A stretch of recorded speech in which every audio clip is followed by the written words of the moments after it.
Everyone thinks a monster is just a monster. They're wrong. They believe a monster is a simple beast, a creature born of fear or folklore. But sometimes a monster is a mirror, a reflection of humanity's deepest, most primal terrors etched into the very landscape of a continent.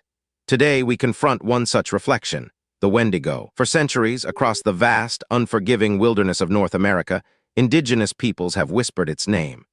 The Ojibwe, the Cree, the Saulteaux, the Naskapi, their oral traditions tell of an insatiable hunger, a chilling transformation, and a spirit that embodies the ultimate taboo, cannibalism. This isn't just a campfire story. The Wendigo isn't merely a mythical beast.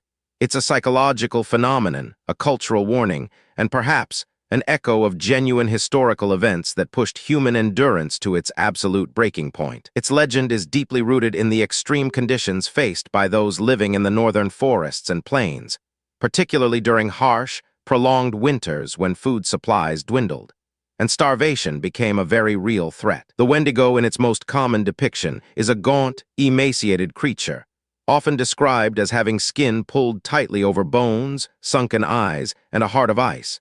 Its defining characteristic, however, is its unending hunger, specifically for human flesh. But what truly sets the Wendigo apart is its origin.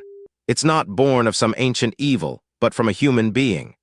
A person, succumbing to the desperate act of cannibalism during famine, could become possessed by the Wendigo spirit. Once transformed, their humanity is stripped away.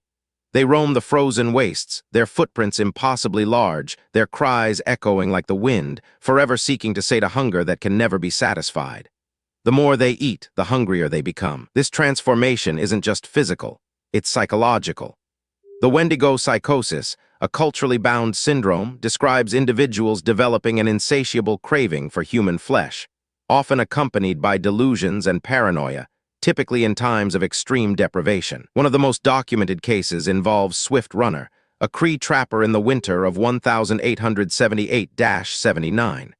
His family starved, but when authorities found him, he was inexplicably well fed.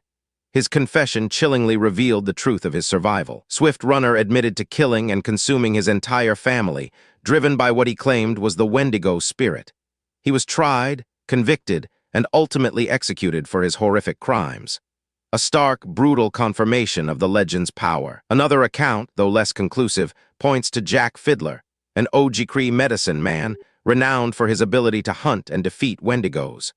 Fiddler himself was accused in 1907 of killing several people, claiming they were already transforming. His story, a complex tapestry of cultural belief and colonial law, highlights the collision between indigenous spiritual practices and the Western legal system, where the line between monster and victim blurred in the eyes of justice. So, is the Wendigo a cryptid, a physical creature lurking in the shadows, or is it purely a manifestation of human depravity and the psychological toll of extreme isolation and starvation? The answer might be both. From a scientific perspective, the Wendigo legend serves as a powerful cultural mechanism.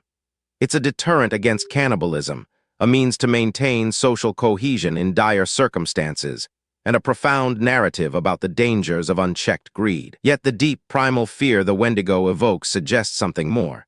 Could there be a kernel of truth, a memory of a predatory human-like creature that once stalked the ancient forests, imprinted on the collective unconscious? Consider the vast, uncharted territories of North America centuries ago.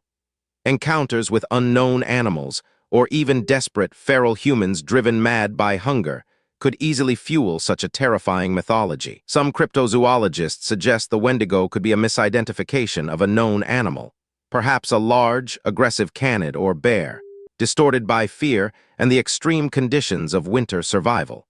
But its human-like transformation remains key. The legend also intersects with themes found in other cultures worldwide, particularly those dealing with starvation and the breakdown of societal norms. The human mind, under extreme stress, can conjure truly horrifying realities. What is undeniable is the enduring power of the Wendigo narrative. It continues to inspire horror stories, films, and video games, tapping into that universal human fear of what we might become when pushed beyond our limits. The question isn't just if the Wendigo is real, but what it represents. It's a grim reminder of the thin veil between civilization and savagery, especially when nature bares its unforgiving teeth. In the vast, silent stretches of the North American wilderness, where the wind still whispers through skeletal trees and shadows stretch long in the eternal snows, the spirit of the Wendigo lives on. A terrifying echo of a past perhaps too dark to fully comprehend. Whether a physical entity, a psychological affliction, or a powerful cultural warning, the Wendigo forces us to confront the darkest corners of human potential and the chilling truth of what hunger can truly do. Next, we delve into the cryptic whispers of the Beast of Bray Road.